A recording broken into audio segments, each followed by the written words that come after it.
y les comparto una diapositiva que a mí me encanta. Me encanta esta diapositiva porque esto es mi trabajo de diario, ustedes. Hoy van a ver qué es lo que yo hago todos los días. Los diplomáticos, si ustedes recuerdan, tenían unas obligaciones que ellos tenían que seguir con respecto a las líneas, ¿se acuerdan? Los negociadores públicos tenían que saber las líneas rojas y los negociadores privados tenían que saber todas las líneas, pero solo de temas específicos. Entonces, ¿qué es eso de las líneas? ¿Qué son las líneas? Si ustedes miran un semáforo, el semáforo tiene rojo, amarillo y verde. ¿Qué significa el rojo? Stop, alto. Detenerse. Alto, detenerse, stop. ¿Y el amarillo? Cuidadito me dicen acelere, ¿verdad? ¿Qué significa el amarillo? Precaución. Bajar la velocidad. Precaución significa el amarillo. No sean como su abogada, que más bien acelera. ¿Y el verde qué significa? Aprovecha. Sí o sí. ¿Y el verde? Siga. Pase. Que siga adelante. Entonces, dentro de las salas de negociación, nosotros, los diplomáticos privados, fuimos los que inventamos esto de las líneas y usamos el semáforo. Y ahora, pues, ciertos estados tienen líneas, otros estados tienen hasta libros completos, literalmente, que son de pasta roja, pasta amarilla, pasta verde. Y esto tiene un significado especial. Ese significado especial para las líneas rojas significa que no se pueden cruzar.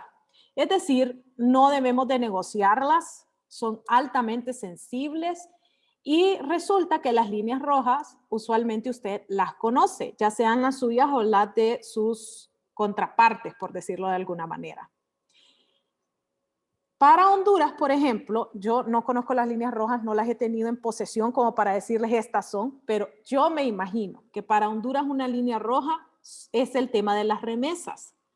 ¿Por qué? Porque usted cree que nosotros deberíamos de negociar algo acerca de las remesas o deberían de ser algo que no deberíamos de tocar y dejarlo ahí como está. ¿Qué creen ustedes? ¿Será un tema sensible o no? ¿En qué sentido, abogada? En el sentido de que nunca deberíamos de permitir que nos pongan trabas, que nunca deberíamos de permitir que nos pongan condiciones, que nunca deberíamos de permitir que de alguna manera coarten el hecho de que nosotros recibamos remesas. ¿Será un tema sensible la remesa? Sí, sí creo que lo es. Pero usted cree que Estados Unidos y España, que es donde están los hondureños, no saben que eso es un tema sensible para Honduras. ¿O sabrán ellos que es sensible? Y por eso lo usan. Entonces, usualmente las líneas rojas son conocidas, es algo que no es extraño para los demás, pero obviamente tienen que estar escritas en algún lugar. Usted no puede tocar esto, usted no puede decir esto, usted no puede negociar nada que tenga que ver con esto. Si usted es un diplomático público, les recuerdo, ellos tienen que saber las líneas rojas. Lo que significa para ellos es nunca vaya a hacer mención de este tema a menos de que nosotros le hayamos dicho que lo haga y de esta manera específica es que lo puede hacer. O sea que son temas bien sensibles. Estos los conoce todo diplomático que represente a un estado en alguna ocasión, las líneas rojas. Luego tenemos las líneas amarillas. Y con las líneas amarillas nosotros decimos, pues usted puede cruzar, pero debería de hacerlo con precaución, ¿cierto? De eso que estábamos hablando, no acelere, haga la precaución, rebaje la velocidad, ¿sí? Tiene que tomarse su tiempo. Preferiblemente, estas líneas deben de defenderse. Un ejemplo para Honduras podría ser en cuestiones del COVID. En cuestiones del COVID, nosotros pudimos haber pedido recursos económicos, ¿sí? Estábamos muchos hondureños que perdieron su trabajo, muchos hondureños que no tenían que comer, muchos hondureños que estaban en problemas económicos. Entonces pudimos haber pedido ayuda económica, pero de igual manera nosotros podemos negociar y decir, no, mire, está bien, no me dé el dinero, deme las vacunas. No, mire, está bien, no me dé el dinero, sino que deme la construcción de un hospital, la construcción de un triaje, ¿sí? O sea que no deberíamos de dejarlas ir, no deberíamos de tenerlas como una nebulosa. sino que deberíamos de defenderlas, pero podemos tener algo de espacio que podamos nosotros jugar con ellas. Eso no lo podemos hacer con las remesas, es decir, sí, está bien, póngame que tengamos que presentar, por ejemplo, la tarjeta de trabajo o la green card o el pasaporte para poder hacer la remesa. Jamás deberíamos de permitir eso. Eso no es algo que podemos negociar, pero la manera en la cual usted me va a entregar las ayudas, sí podemos negociarlo. Mire, que no sea en efectivo, pero que sea en otra cosa, en una especie, que sea comida, que sea leche en polvo, que sí, que venga de procedencia de Holanda, no me importa, mándeme la leche en polvo de Holanda, no hay problema. Que no me dé, por ejemplo, el dinero en efectivo, pero mándeme maíz y mándeme maseca y mándeme frijoles y mándeme arroz para yo poder ir y entregarlo a los lugares donde están sufriendo. Entonces allí yo puedo tener algo que en inglés le dicen el wiggle room, que significa el espacio para poder maniobrar, el espacio para poder moverme. Así le dicen los gringos, el wiggle room. Wiggle es ese movimiento que hacen los gusanitos, ¿sí? Que el gusanito que se mueve de lado a lado, pues eso es, ese movimiento, dicen ellos, son las líneas amarillas, que yo puedo moverme, puedo acelerar, puedo decrecer velocidad, pero tengo que hacerlo con precaución, ¿sí? Entonces, eso es lo importante de las líneas amarillas. Y luego tenemos las líneas verdes, y las líneas verdes no tienen límite. ¿Por qué? Porque no es necesario tener cuidado al respecto de esta línea. Estas líneas son muy importantes para los negociadores porque nosotros entonces sabemos qué es lo que nosotros podemos ceder. O sea, yo te voy a dar esto si tú a mí me das otra cosa, ¿sí? ¿Eso qué va a significar al final del día? Eso al final del día va a significar de que quizás Honduras esté en una negociación acerca del medio ambiente. En esa misma negociación están los países del Medio Oriente. ¿A nosotros nos importa algo que tenga que ver con el desierto? Pues no, porque Honduras no tiene desierto, ¿va, Jairo? Dice Jairo que no, pero nos importan las cuestiones que tienen que ver con los manglares. Ahí sí. Entonces, ¿qué podemos hacer? Nosotros vamos a los países del Medio Oriente y le decimos, mira, nosotros te vamos a apoyar en las cosas que vos tenés que hablar acerca del desierto si tú nos apoyas a nosotros en las cosas que tienen que ver con los manglares. De esa manera, yo te rasco la espalda y vos me rascas la mía. Así se dice en el mundo de las negociaciones, rascame la espalda y yo te rasco la tuya. Eso significa, yo te voy a dar mi voto en cuestiones que no tienen nada que ver conmigo, si vos me das tu voto en cuestiones que sí tienen que ver conmigo. Esas son las líneas verdes. Son súper útiles porque yo tengo que tenerlas, tengo que conocerlas, porque entonces cuando sale un tema, entonces yo puedo venir y cojo una de esas líneas verdes y veo quién es el que está interesado en hacer esa negociación. A Japón le interesa algo acerca de los terremotos. En Honduras hay terremotos, pero los terremotos que nosotros tenemos no nos han destruido, al menos en los últimos 150 años, no nos han destruido completamente. A Japón sí, a tal grado que le han hecho el desastre de Fukushima. Entonces nosotros podemos ir a Japón y decirle, mira, nosotros te apoyamos en las cosas que tengan que ver con los desastres por el terremoto si tú nos ayudas en los desastres de los huracanes. Porque aquí sí hay huracanes todos los años de Dios, ¿verdad? Y ahí sí hay un montón de sufrimiento que nosotros tenemos. Entonces yo te ayudo con los desastres de los terremotos si tú me ayudas con los desastres de los huracanes. Entonces ese tipo de negociaciones yo las puedo llegar a hacer si yo conozco bien mis líneas verdes. Es súper importante que yo conozca esas líneas verdes por eso, porque con eso es que yo puedo tener esas herramientas para ir y hacer la negociación. Entonces es algo que para nosotros es relativamente fácil recordarlo, línea roja, amarilla y verde, por ese semáforo que nosotros tenemos. Rojo significa no puedo cruzar, son temas delicados. Amarillo significa puedo tener algún tipo de negociación en ellas, y las verdes son las que yo uso, esas que yo puedo realmente utilizar para hacer alianzas, para hacer negociaciones, para crear nuevos amigos adentro de esas salas. Hay un ámbito en específico donde no le llaman líneas, le llaman canastas. Las canastas, dicen ellos, rojas, las canastas amarillas y las canastas verdes. Y la razón por la cual le llaman las canastas es porque esto le llaman así en las cuestiones comerciales. En las cuestiones comerciales, cuando usted va a comprar, pone las cosas, dicen ellos, en la canasta. Entonces, las cosas que van en la canasta roja son las cosas que usted nunca debería de tocar, nunca debería de manipular, nunca debería de negociar. En Honduras, por ejemplo, nosotros sabemos que los cafés especializados tienen que estar en esas canastas rojas. Las cuestiones de denominación de origen tienen que estar en esa canasta roja. Que nosotros digamos que nuestro café de Ocotepeque no puede ser robado por Guatemala ni por El Salvador. Solo de Ocotepeque puede ser el café de Ocotepeque. Esa es una línea roja para Honduras. Una línea amarilla, o debería de ser, ¿verdad? Creo yo que debería de ser. Una línea amarilla en cuestiones comerciales pueden ser las cuestiones del maíz. Estamos sufriendo ahorita cuestiones del maíz, sí es cierto, pero necesitamos que ingrese maíz del exterior, sí, porque nunca, jamás hemos sido el granero que hemos querido ser. Nunca fuimos el granero de Centroamérica. En la ley eso lo decía, pero la realidad es que nunca lo fuimos y nunca pudimos producir lo necesario siquiera para Honduras.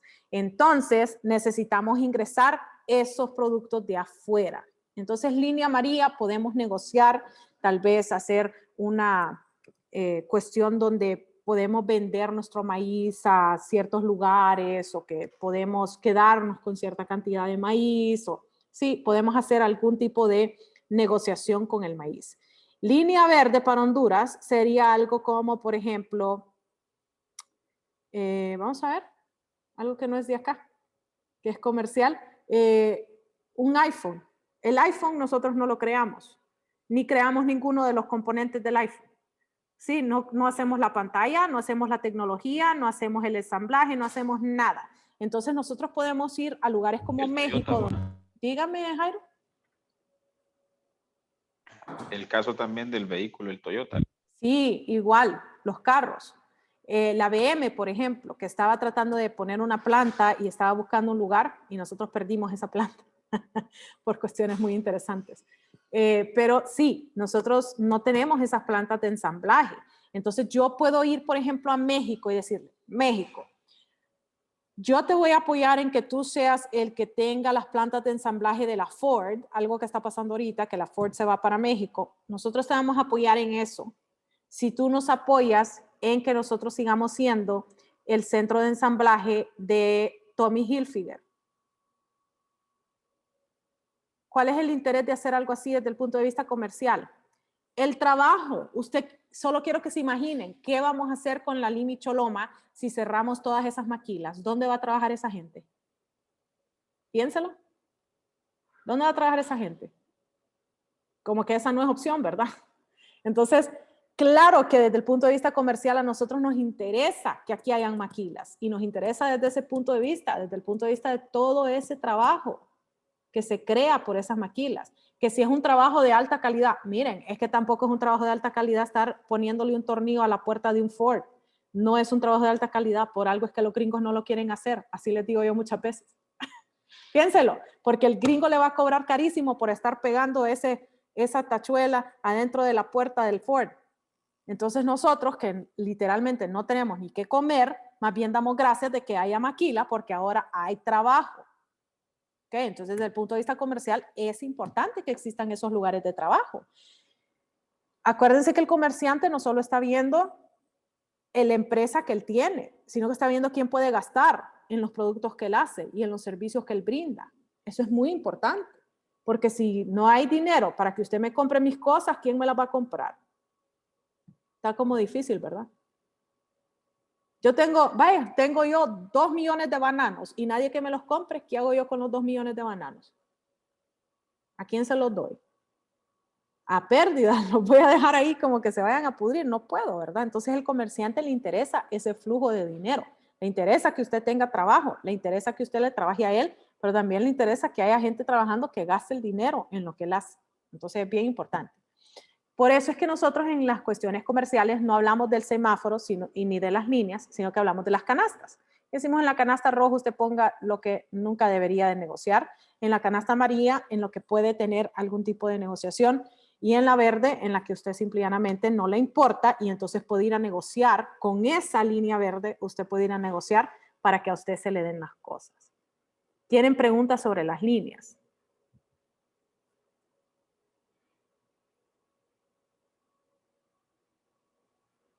¿O estamos bien?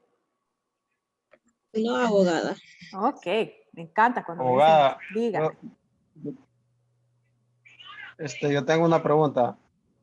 En ese caso de esto, de estos negociadores, el Estado tiene especialistas que son los que limitan al negociador.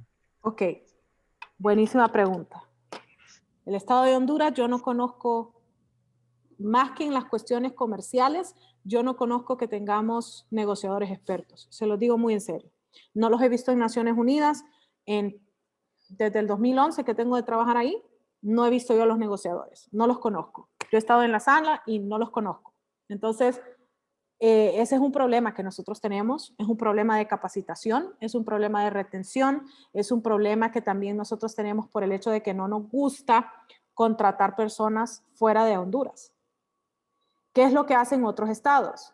Estados similares al nuestro. No les estoy hablando de Estados Unidos porque, nuevamente, no nos podemos comparar con alguien que tiene especialistas, o sea, escucha, en cuestiones comerciales, tienen especialista negociador en café, especialista negociador en el agua, especialista negociador, o sea, olvídese, ese nivel requiere demasiado dinero y demasiado entrenamiento. Yo les estoy hablando de países que son iguales al nuestro o similares al nuestro, y ellos lo que hacen es que buscan esos negociadores, buscan esos equipos de negociadores y los contratan para que entren a las salas de negociación. Siempre o casi siempre hay alguien supervisando, ¿sí? Alguien de sus propias embajadas que llega y supervisa, como diciendo, voy a echarle el ojo de que no vaya a hacer algo que no debe, ¿sí? Pero el que tiene la voz cantante usualmente es un negociador experimentado en el área. ¿Qué necesitamos para tener un equipo de negociadores? Bueno, si me preguntan a mí, necesitamos empezar desde cada una de las secretarías. Cada una de las secretarías tiene entonces que tener su experto en el tema.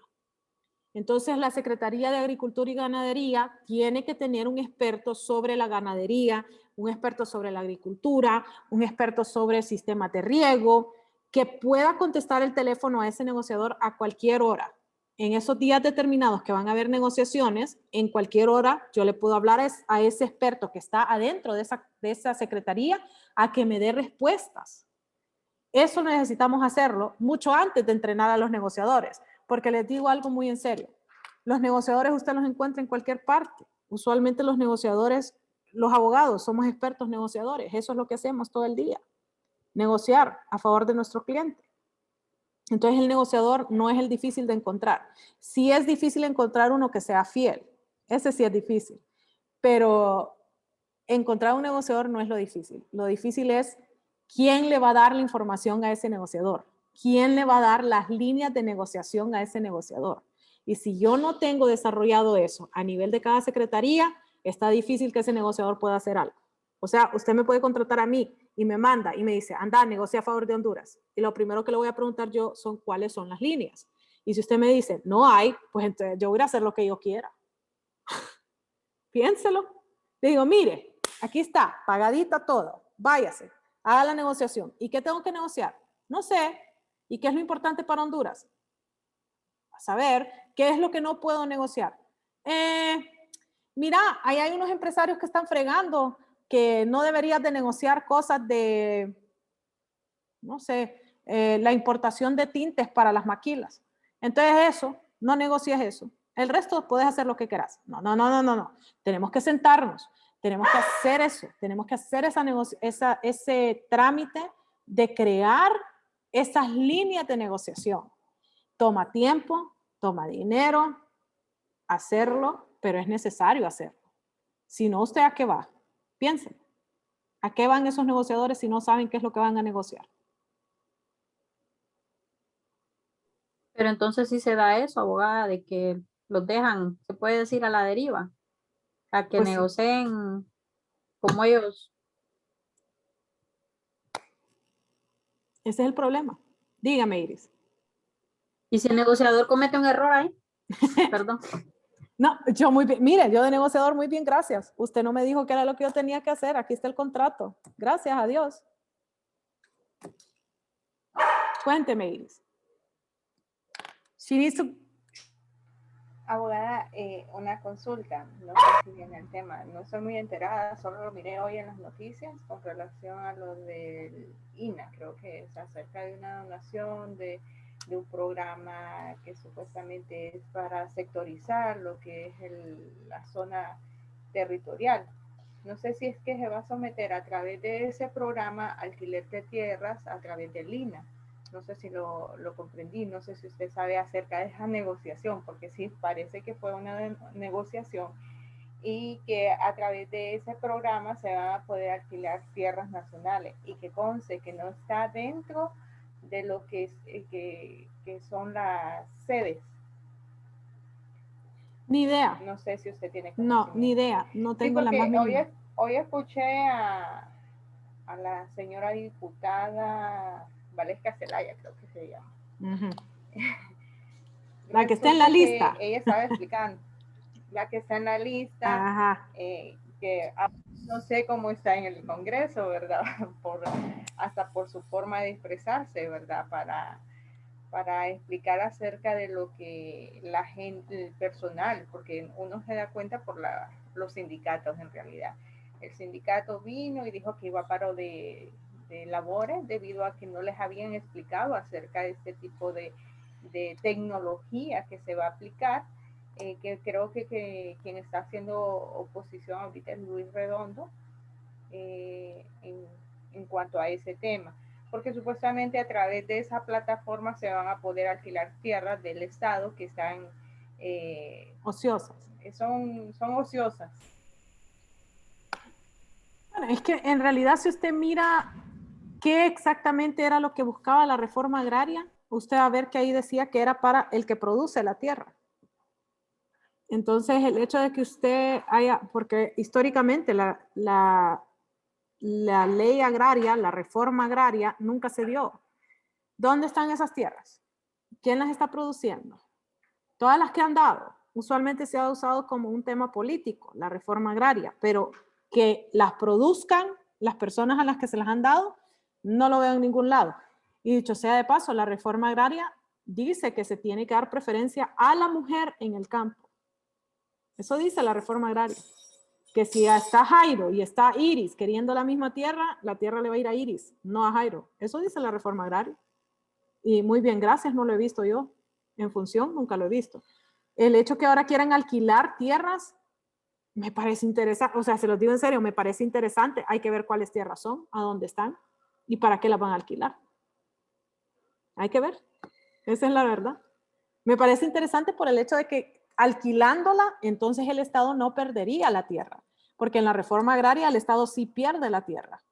Esa sería la gran diferencia. Y que sea el INA el que lo está manejando, está súper interesante el asunto. Ya me voy a poner a estudiar, les prometo hacerlo la otra semana, porque esta mentira, mentira que lo hago. Sí, porque fíjese que en realidad me llamó la atención porque habla de tecnología y que pueden ser inversionistas extranjeros, que si es así, pues las tierras siguen siendo de nuestro país, ¿verdad? De nuestro territorio, solo que con un contrato de alquiler sería en este caso. No sé si yo comprendí mal la noticia, porque sí la escuché a grosso modo, y más la explicación que daba Valesca no entraba mucho en detalle, se puso más a criticar en ese caso a Luis Redondo que a explicar acerca de lo que era esta nueva tecnología que quieren aplicar al INA. Me parece interesante, honestamente se los digo. El hecho de que nosotros podamos alquilar las tierras que no pierdan la propiedad del Estado, que alguien en realidad las esté produciendo, que hayan trabajadores, que hayan nuevas empresas, me parece buena idea, viéndolo desde ese punto de vista, pero hay que ver qué es lo que dice. No va a ser que después dice, y después del uso de 3 años continuos, tal cosa, porque entonces vamos mal, vamos muy mal. ¿Tienen preguntas sobre las líneas? ¿Algo que no les haya quedado claro? Usted solamente hizo un resumen, abogada, con lo de las canastas. Ajá. Dijo, por ejemplo, la canasta roja lo que no se debe negociar. Ujú. Y en la amarilla y la verde, Amarilla es que tiene que haber precaución. Y la canasta verde es que no existen límites. O sea, solo le cambian el nombre. En vez de decirle línea, le dicen canasta. Eso es, literalmente, eso es todo la diferencia. ok, gracias, abogado. Ok. Seguidamente vamos a hablar acerca de cuáles son las características de los métodos autocompositivos. No solucionan las controversias nuevamente y usualmente intentan frenar un conflicto que ya viene en emergencia. Es decir, ya estamos escuchando de que va a haber un caso penal, ya estamos escuchando que va a haber un caso internacional de derechos humanos, ya estamos escuchando de que hay una cuestión fronteriza, o sea, ya hay algo que está burbujeando, algo que está emergente. Las partes tienen que peticionar esta solución de una manera conjunta. No pueden ellos meterse y decir, Honduras quiere que se use este método. No, los dos tienen que decir que se va a usar ese método. Se basa en dos cosas. Primero, en el respeto y segundo, en la reputación de quien dirige el método autocompositivo. Es decir, que aquí un componente muy especial es quien lo va a dirigir. Muy especial es ese componente. Los tres son dirigidos por expertos, usualmente diplomáticos y casi siempre abogados. Miren qué interesante esa parte. Usualmente diplomáticos y casi siempre abogados. ¿Cuáles son estos tres métodos? El primero de ellos es los buenos oficios. Los buenos oficios interviene un tercero que lo que quiere es ayudar a solventar el conflicto. Usualmente es un diplomático de alto rango y de mucho reconocimiento. ¿Cómo quién? Pues nosotros lo vivimos en el 2009 cuando vino el secretario general Insulza a hablar con todo el mundo. ¿Se acuerdan de eso? Habló con Micheletti, habló con el presidente de la Corte Suprema, Rivera, si no me equivoco, era en ese momento, habló con el fiscal general, habló con el Estado Mayor Conjunto, habló con el jefe de la policía, habló con Mundo y Raimundo y les dijo, miren señores, nosotros reconocemos a Mel Zelaya y nosotros dijimos aquí, muchas gracias y nosotros reconocemos a Micheletti. Literal, eso fue lo que pasó y él se montó en su avión y se volvió a regresar. O sea que era un tercero que quería darle una solución al conflicto que ya estaba emergente, burbujeante, o sea, ya lo teníamos en la cara básicamente y que era de alto rango. ¿Quién más estuvo metido también que hizo sus buenos oficios en ese momento? El embajador de Estados Unidos en Honduras. El embajador de Estados Unidos en Honduras fue a hablar con Mel Zelaya, inclusive le dijo que no hiciera lo que quería hacer, se lo dijo claramente, y dio declaraciones ante los medios de prensa. Si no me equivoco, Mel Zelaya los invitó a Casa Presidencial el jueves, y todo esto se dio el domingo, y el jueves él sale dando declaraciones enfrente de Casa Presidencial, saliendo de la reunión, diciendo, nosotros le hemos dicho al señor Mel Zelaya que no haga lo que él quiere hacer. Esto fue antes de que él se haya montado en los buses. No sé si ustedes recuerdan que se montó en unos buses y se fue a meter a una base. Dígame, Jairo. No, que sí, le digo, es interesante lo que usted está diciendo. Nos acordamos muy bien. Sí, entonces, él era un diplomático de alto rango. Era el diplomático de más alto rango aquí en Honduras. Él era el representante de los Estados Unidos de América, nuestro primer socio en Honduras. Y él estaba diciendo, mire, señor Mel, no haga lo que usted quiere hacer. Él estaba interponiendo sus buenos oficios. Usualmente lo que quiere esta persona es que se dé una solución, que no vayan a suceder las cosas que se avecinan que van a suceder. Queremos una solución. Eso es lo que ellos dicen, ¿no? Entonces, buenos oficios, no queremos suspenderlos de la OEA. Entonces aquí viene Insulza y nos dice, señores, hagan las cosas para que no tengamos que suspenderlos. El embajador de Estados Unidos, señores, por favor, no hagan esto de la cuarta urna porque obviamente van a haber problemas a nivel interno que todavía lo seguimos viviendo, ¿verdad? Hasta estas alturas todavía seguimos viviendo esos problemas y a nivel internacional van a tener problemas. Entonces eso es los buenos oficios. Es un diplomático de alto rango, a veces es abogado, en esta a veces es abogado, y nos viene como a tratar de dar una solución, una salida a lo que está sucediendo. Obviamente, estos buenos oficios tienen un grave problema. Y es que muchas veces, como son diplomáticos de alto rango, son políticos y pues hay un choque. Hay un choque de ideología, hay un choque de cultura, hay un choque de muchas cosas. Entonces, a veces funcionan estos buenos oficios, sí, han habido veces que han funcionado. A veces, la gran mayoría de las veces, pues no funcionan los buenos oficios. No surten el efecto de dar esa solución. Pero ese es el punto del buen oficio. Luego de eso, tenemos la mediación. En la mediación, nosotros lo que tenemos es el primer método de solución alterna legalmente hablando y es el más débil de todos. Es un proceso que nosotros tenemos que es interactivo, es dinámico y es estructurado. Es facilitado usualmente por un neutral y ese neutral, el 99% de las veces, es un abogado. Sí, ese neutral es un abogado. ¿Y qué es lo que queremos hacer? Resolver ese conflicto emergente. ¿Cómo lo hacemos? Por medio del diálogo. Y yo muchas veces les digo, es como cuando usted es mamá o papá y se están peleando sus dos hijos y usted les dice, venga para acá mi amor, venga. ¿Por qué está peleando usted con fulanito? ¿Qué es lo que está pasando? No, es que fíjate que me quitó mi juguete. A ver, fulanito, ¿y usted por qué le quitó el juguete a su hermanito? Porque fíjate que él me quebró la crayola. A ver, mi amor, ¿y usted por qué le quebró la crayola? Literal, eso es un mediador. Es igual a una mamá o un papá que se siente y los escucha y deja que se hablen y que digan las cosas. ¿Cuál es el punto de decir las cosas? Que muchas veces uno se da cuenta de que no necesariamente ellos quieren pelear. Necesariamente ellos lo que quieren es que le devuelvan su crayola. Eso es lo que ellos quieren.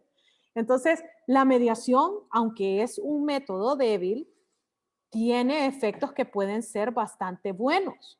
Tienen el efecto de ir a buscar la raíz del problema. ¿Qué es lo que usted realmente quiere? Y a veces, cuando buscamos la raíz y encontramos la raíz, podemos encontrar la solución. A ver, mi amor, deme la crayola azul de su hermanito y aquí está la crayola azul. Y ya, se solventó. Dígame, Jairo. A este asunto de mediación también, abogada, se le podría llamar como negociación. No. Ok, ¿cuál es la diferencia entre una mediación y una negociación?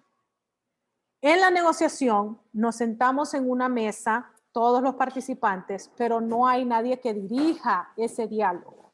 No hay nadie que ponga orden.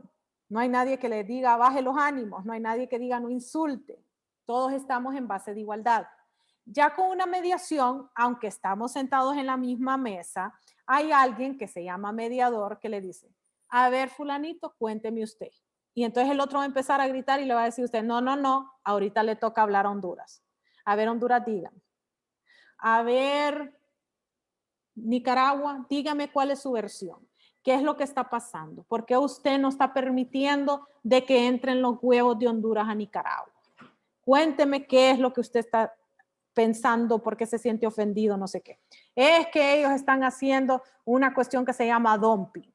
Y cuando hacen dumping, nosotros aquí tenemos los recibos, ¿ve? Que se venden más caros los huevos en Honduras de lo que nos lo vienen a vender aquí a Nicaragua y esa es una práctica desleal en el comercio. Entonces yo voy a Honduras y le digo, a ver, Honduras, ¿es cierto que ustedes están haciendo eso? ¿Por qué ustedes lo están haciendo? ¿Cuál es la motivación para hacerlo? Ok, entonces ese es un mediador, o sea que usted le merece respeto a ese mediador.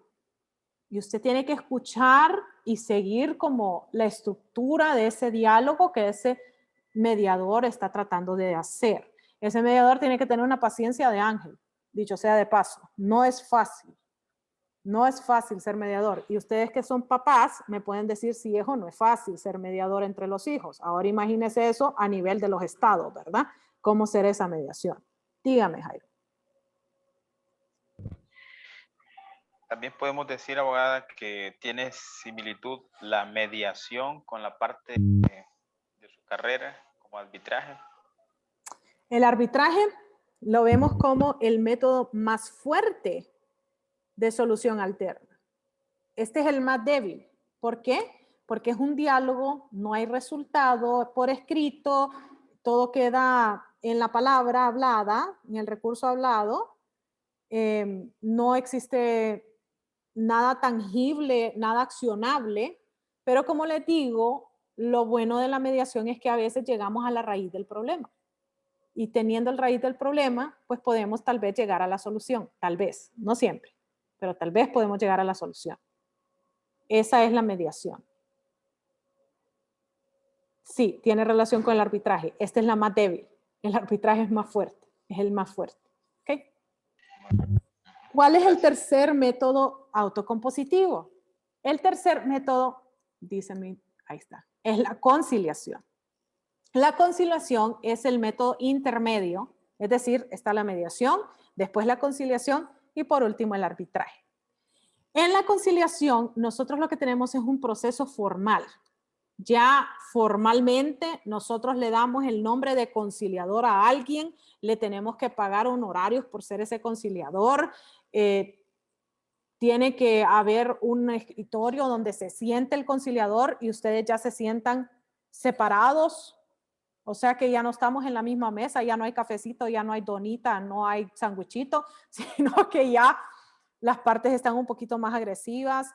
Ya el conciliador está usualmente en un estrado y las partes están en sus respectivas mesas. Usualmente nosotros ya tenemos una relación que ya se ha quebrado, una relación que nosotros ya no podemos sentarnos y hablar y tener una solución rápida. O sea, aquí ya estamos hablando que han habido agravios de las dos partes se sienten ofendidas, las dos partes ya no siquiera, a veces ni siquiera quieren hablar, quieren romper el tratado, quieren romper el convenio, el contrato, y están en esa aspereza, ¿sí? Entonces ese conciliador lo primero que tiene que hacer, y tiene que usar mucha psicología para hacerlo, es bajar los ánimos, es tranquilizarlos. Es decirles, no, miren muchachos, ustedes son hermanos, son centroamericanos, somos miembros hablamos español, somos miembros de las mismas razas, ¿sí? Dígame, Iris. Abogada, ¿usted cree que con el tema de la Maxi hubiese sido necesario que hubiera un negociador? Es que nosotros necesitamos esa negociación permanente. Con la Maxi nosotros necesitábamos un negociador permanente. Eso no era que lo podíamos dejar a la deriva. Necesitábamos una negociación permanente nosotros ahí. Sí, ok. Entonces, en esta conciliación, pues nosotros ya tenemos la relación quebrada, ya tenemos los problemas y queremos solucionarlos. Dígame, Jairo.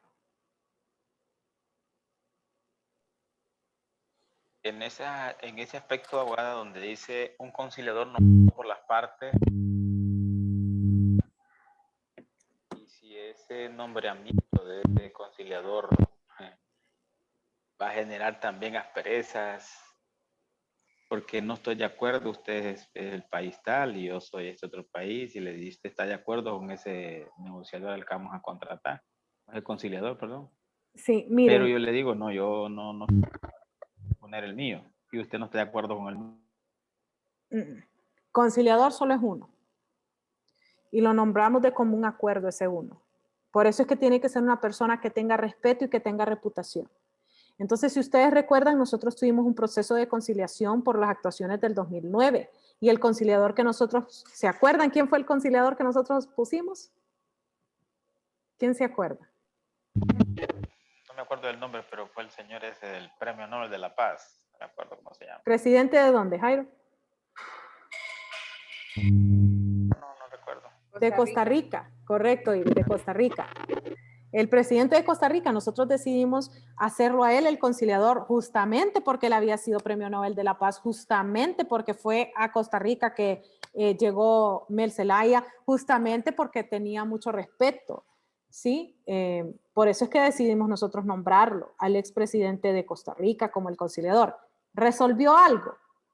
No va, pero que estuvo de conciliador, ahí estuvo.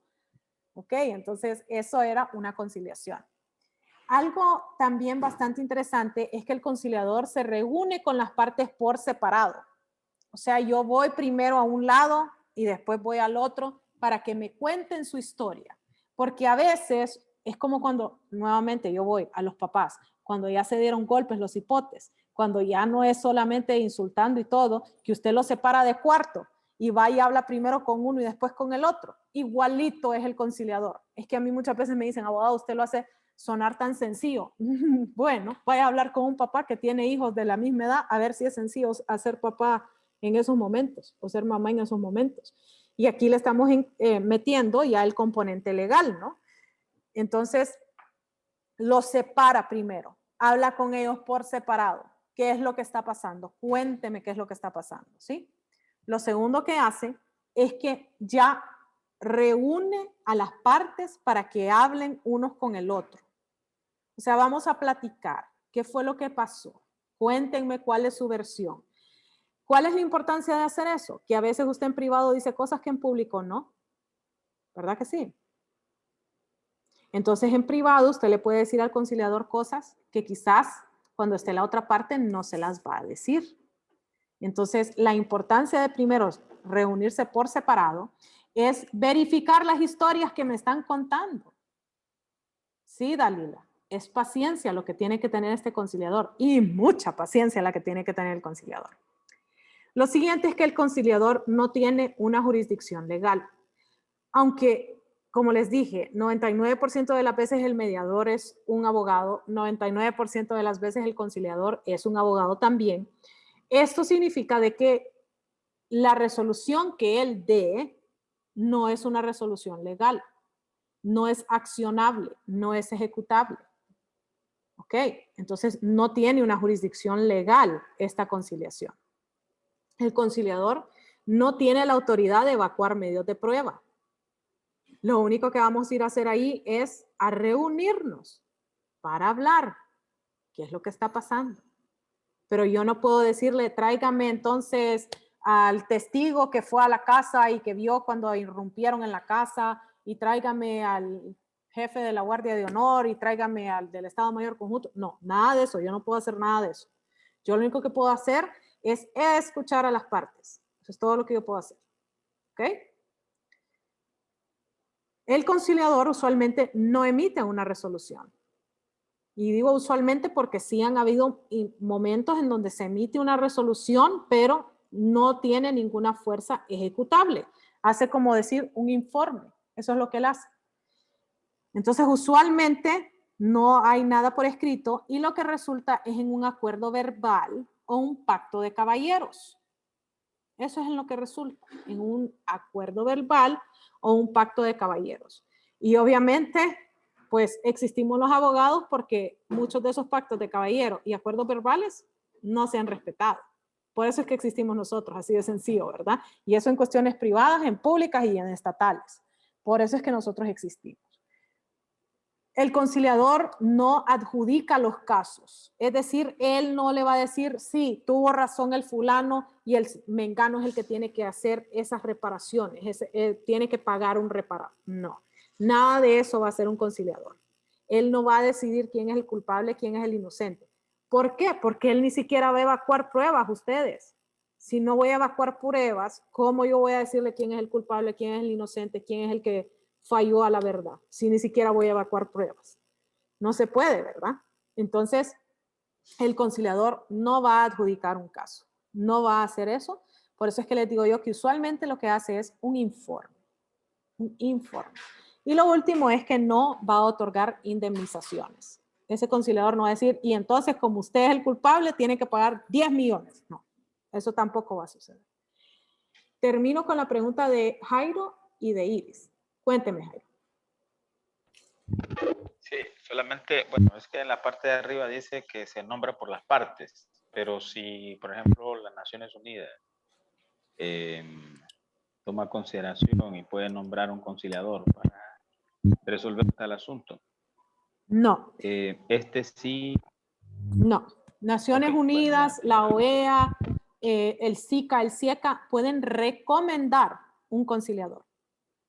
O sea, ellos lo hacen a base de recomendación y nosotros podemos aceptar a ese conciliador, pero es una recomendación.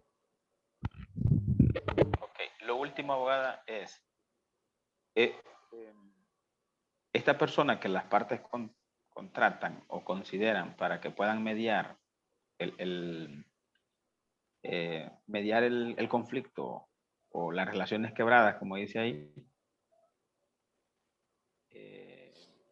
los países que acuerdan le pagan a este conciliador, abogada, o esto sirve De gratis nadie trabaja.